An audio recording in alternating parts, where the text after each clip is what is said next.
breaking down the madness, the NCAA Tournament Edition. I'm McGair, your host.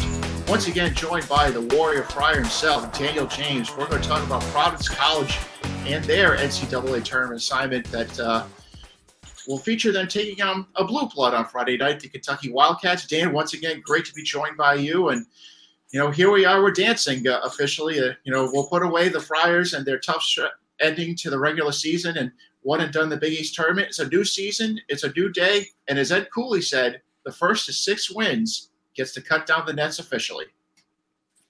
Good to be here. Excited to be talking about this game. Well, let's talk about the matchup. Like we said, it's a blue blood against number 6 Kentucky. The Friars are the number 11 seed in the East region. Dan, just your initial thoughts about the draw, and were you like the Friars on Sunday night, kind of sweating it out, waiting for that last bracket to come up and to see their name? I was a little nervous. It took a little longer than I would have liked. I think that pretty much any fan would have liked. We knew they'd be in. We were seeing those first 4 games come up, and it's that feeling of relief that we're not playing in the first 4, but also that feeling of nervousness that we may not be playing at all. We might be looking at a 93 repeat where the Friars did pretty well, were left out of the NCAA tournament, came back the next year to prove their worth, winning their first ever Big East championship in 1994. But we don't want to have to deal with that again. We just want to get in the field, and thankfully we were able to. I always have a theory that the NCAA tournament is built on storylines a little bit more than just pure metrics. And I think that the NCAA committee really delivered on that when they selected Providence to play the former team of Bryce Hopkins, the Kentucky Wildcats.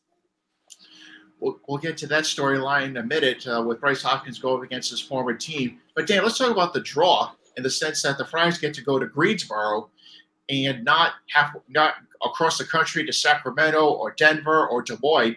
For Friar fans, this has to be a dream come true, especially if you live in the Northeast. Just get out a plane, American Airlines, JetBlue, Southwest. Not a bad flight going to Greensboro on Friday, on St. Patrick's Day, no less.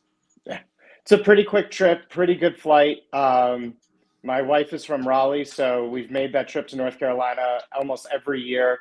And that's coming from Chicago. So from Providence, Boston area, even easier. And I think a lot of fans are going to be excited to get there.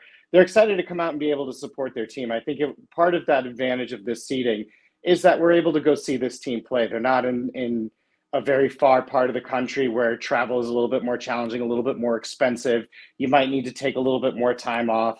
It's accessible and it's opportunistic for the fans. I think that's going to make a difference come Friday. Well, let's hear about what Ed Cooley had to say about the draw when he spoke to the media after Selection Sunday wrapped up on Sunday night. Like divine providence, to be able to go down to Greensboro and be able to play against a blue blood like Kentucky. There'll be a lot of fireworks around that game, given what's happened here as well. So we're excited and we're very blessed and fortunate that the committee, looked long and hard at what we did and just didn't evaluate how we finished the year. Is that the most nerve-wracking of your, is it 7 NCAA tournaments now? What though? I'm going to say it's 8 and 10 years because we were a tournament team when COVID hit. So I'm going to take credit for that for our program. It was really nerve-wracking. You see, my hands were sweating. My nose gets all sweaty when I'm nervous. I needed about 17 glasses of water. So it was, I'm really, really happy for our organization. I'm happy for our school. I'm happy for our student athletes. This is what you play for, and it's an exciting moment for men's basketball. Before the matchup popped up, I thought I heard you say, "This is us."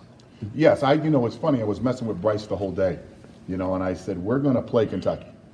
I said, we're going to play Kentucky. We're going to play Kentucky. And again, we would play anybody. We would play, the Lenahan Lasers if they were out there. But it's made for television. It'll be a primetime game.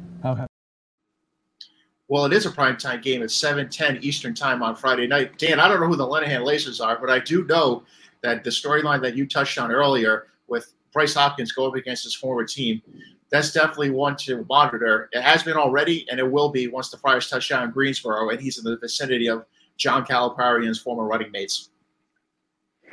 Yeah, I think that's something that I'm really looking forward to seeing develop. I really hope the media does build that story out. I saw earlier today that Bryce Hopkins was talking about how once the selection was announced, he has an old Kentucky Wildcats teammates thread on his text messages that had gone dead after last season a little bit. You know, obviously Bryce moved on, players move on. And as soon as that selection was announced, that thread came back alive. And I think that's really cool. I think that's really exciting. There's a lot of energy. Even in the video clip of Kentucky getting selected, they see their matchup. Immediately you're hearing players say, B-hop, B-hop. You know, I think it's something to monitor. It's something to talk about. With the transfer portal being what it is, you're seeing a lot more players move mid-collegiate career. And I think Bryce Hopkins is a great example of someone who moved from a very respectable historic program to another program that I'm not going to put it on the level of Kentucky, but it has its history. It has its mark in the realm of NCAA history. And to see these two teams play with that catalyst in the middle, that's very cool. That's very exciting. And there's a lot to expound upon that I really hope gets taken advantage of this week. No, I think one key going in on Friday night and in early stage of the game, can Bryce Hopkins knock down a couple of shots? And will that maybe get rid of the jitters, the nerves, anything like going against his former teammates? A couple other storylines I'm watching. You know, Antonio Reeves, the transfer from Illinois State, did pretty much a knockdown shooter, 41% from three this season. Dan, I think that's a Devin Carter's assignment right all over. We've talked about Devin being snubbed for Big East Defensive Player of the Year. He could kind of write his legacy, the postseason one, go up against Reeves on Friday night. I think so. It's time to validate Devin Carter on a national stage. It's a great matchup for him. I think there's a lot of opportunity for him to have and really prove himself as a defensive player and set the tone early for next year. He'll be able to make his case, show what these analysts and pollsters have been missing, and show early, you know, for early on next year, this is a guy to watch out for on the defensive end of the floor. At the same time, I think Bryce Hopkins has a really big opportunity to knock some shots down early, really show what it's all about. We all remember the Corey Floyd Jr. 3 at the end of the first half on the first UConn game and the tone that set. Bryce Hopkins can do something very similar with that type of energy. Kentucky, they have maybe the best low post player in the game in Oscar Tshiebwe. He won a ton of awards last year, Player of the Year. He was second team All-American, the Associated Press announced on Tuesday. I think this has Ed Croswell running over. We've seen at times this year Ed Croswell struggle against taller players. So naturally, I'm sure Ed Cooley has Clifton Moore on high alert for him to come in. But it's going to be Ed Croswell at the beginning against Oscar, and we'll see what he can do in this latest matchup going up against a player who, at least on paper, is taller than him. Yeah, that help defense is going to be really important in this game. We actually saw that lacking in the past few Friar outings, where players would be able to get in the post and really take advantage of defensive mistakes without any help defense coming and eliminating the possible score. We got taken advantage of on more than one occasion at the end of the season. We need to make sure that help defense is going to be there, especially for Ed Croswell. He's a fine defensive player, but I don't know if he can get it done alone. So we're really going to need to make sure that we have a couple Friars on high alert for that. Dan, you mentioned Corey Floyd's name, and I want to bring him up because I thought him and Jay Pierre were so instrumental in the Friars' comeback bid against UConn in the Big East tournament. Friars were down 26 at one point. They cut it within 5. Floyd and Pierre were out there during crunch time as the Friars made a huge charge against UConn late in the game. Do you think that's something that maybe it can be bottled up going forward, or do you just think it's, as a lot of coaches like say, they roll the dice at that particular moment and something worked? I think it's a little bit of both. You roll the dice and you see what works, and from that you build that momentum, you build that confidence, you build that energy. All of a sudden, Corey Floyd and Pierre are both playing with an identity. They're playing with a bit more confidence. They're feeling a little bit assured about what they're doing on the floor. That translates to better results when you do bring them in the game and allows more quality minutes from them. So do I think it's something that can be replicated? Yes. But do I also think it was something that, we just were throwing things at the wall at that point and that happened to work? Absolutely. And I think from seeing that work, we're able to try and capitalize on that confidence and that momentum. Well, we'll be down in Greensboro on Friday. Ed Cooley will be there. Now, everyone knows that the rumors have it out there, linking his name to another Big East school, namely Georgetown. And he was asked about the rumors Sunday night after, the selection show. That's something that'll happen when it happens, if it ever happens. I'm concerned about my team. I'm concerned about Kentucky, and that's all I know. Everybody else, we're sought after every single year. We've been fortunate to be put in a position where Providence College has given us the platform to showcase the type of coaching staff we have. How do you guys become to rest here?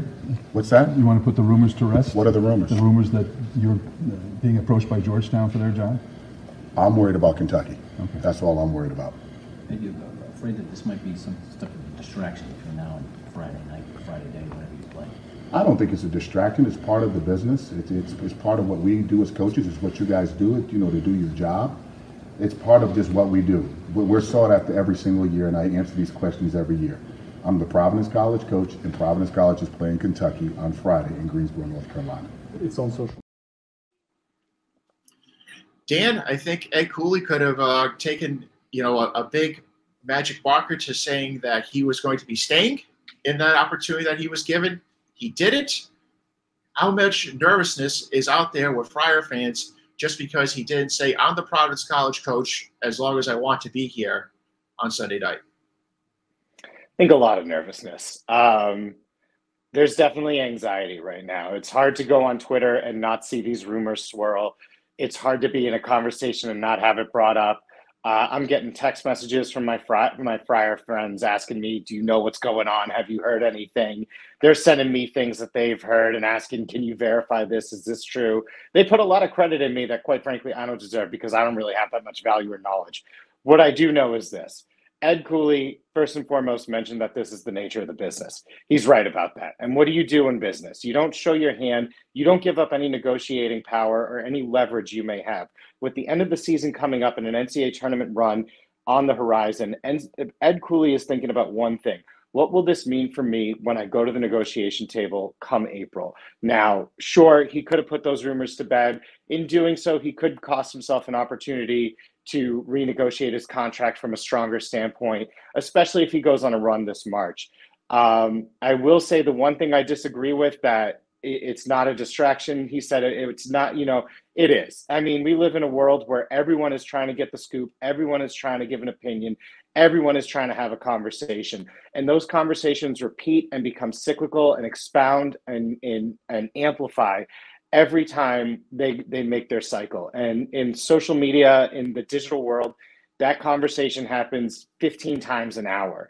And I think to pretend that that's not a distraction is foolish. It is a distraction. And I hope it's one that Ed Cooley is being mindful of when it comes to coaching his guys in the locker room, because the last thing he should want as the head coach of Providence going into Friday is his guys going on Twitter, any social media outlet, getting DMs asking about what's the news, seeing these conversations happening on their Twitter feeds.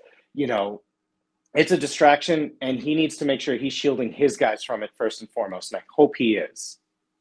Different sport, different era, and way before social media. But I remember back in 1997, the Patriots were down in New Orleans getting ready to face the Green Bay Packers, and a lot of noise about Bill Parcells. It was going to be his last game, and he was going to go become the head coach of the New York Jets. Bill Parcells denied it a little bit, and next thing you know, he's not flying back home with the team back to New England. He was on his way to New York to close a deal. So something for maybe New England fans to ponder, to remind themselves of as they wait and see what happens with Ed Cooley and his future. But we know that there will be an NCAA tournament game on Friday night involving the Friars taking on John Calipari's Wildcats. Great to be once again joined by Daniel James. We'll be back with a fresh episode of Breaking Down the Madness soon. But until then, enjoy the games, everyone.